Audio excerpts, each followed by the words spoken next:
আজ বানাচ্ছি অসম্ভব মজাদার আমের আচার, তো কেউ ভিডিওটা স্কিপ করবেন না। চলুন শুরু করি। প্রথমে আমগুলো আমি এক সাইডে রেখে দেব, এরপর আমগুলো আমি ছুলে নেব। এই আচারটা খিচুড়ির সঙ্গে খেতে দুর্দান্ত লাগে, তো আপনারা একবার হলো বাসায় ট্রাই করে খেয়ে দেখবেন। তো আমগুলো আমার ছুলে নেওয়া হয়ে গেছে, এরপর আমি একটা গ্রেটারের সাহায্যে গ্রেট করে নেব। এই তো আমার গ্রেট করা হয়ে গেছে। এরপর একটা বলে তুলে নেব। তুলে নেওয়ার পর এতে কিছু পরিমাণ লবণ দিয়ে মেখে রেখে দেব কয়েক মিনিটের জন্য। এভাবে মেখে রেখে দিলে পানিটা ছেড়ে দেবে। এরপর আমি এখানে 2 পদের সরিষা নিয়ে নিয়েছি। এই সরিষাটাকে আমি ব্লেন্ড করে নেব।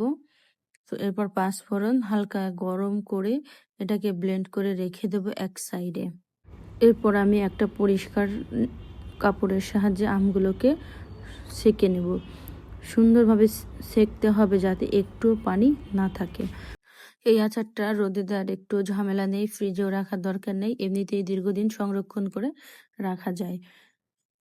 তো আমি সুন্দরভাবে পানিটাকে ঝরিয়ে নিচ্ছি, দেখতেই পাচ্ছেন। তো আমার আমগুলোর পানি ঝরিয়ে নেওয়া হয়ে গেছে। এরপর আমি একটা বলে ঢেলে নেব। এরপর এতে সরিষা গুঁড়া, 5 ফোড়নের গুঁড়া, হলুদ গুঁড়ো, 1 চামচ চিনি আর মরিচের গুঁড়ো আপনারা দিয়ে নেবেন আপনাদের স্বাদ মতো। আমরা আসলে ঝাল খাই না, তাই আমি মরিচের গুঁড়াটা ইউজ করব না। তো আমি সুন্দরভাবে মাখিয়ে নিলাম। এরপর একটু ভিনেগার দিয়ে সুন্দরভাবে মেখে এক সাইডে রেখে দেব। এই তো দেখতেই পাচ্ছেন আমি এক সাইডে রেখে দিয়েছি।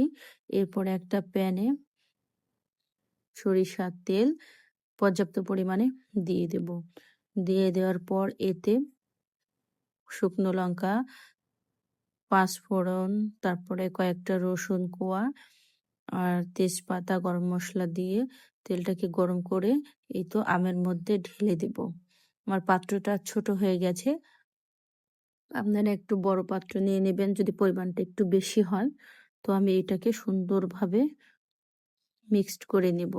এই তো মিক্সড করে নেওয়া হয়ে গেলে এটাকে ঠান্ডা হতে রেখে দেব কয়েক মিনিটের জন্য। তো ঠান্ডা হয়ে গেলে এরপর একটা পরিষ্কার কাচের জারে এটাকে তুলে নেব।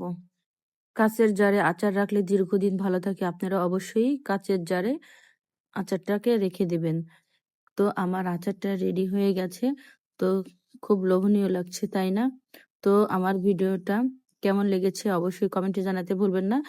আমার ভিডিওটি যদি আপনারা ফেসবুক পেজ থেকে দেখেন অবশ্যই আমার পেজটিকে ফলো করে দিবেন। ইউটিউব চ্যানেল থেকে দেখে থাকলে আমার চ্যানেলটিকে অবশ্যই সাবস্ক্রাইব করে দিবেন। ধন্যবাদ সবাইকে, দেখা অন্য ভিডিওতে। আল্লাহ হাফেজ।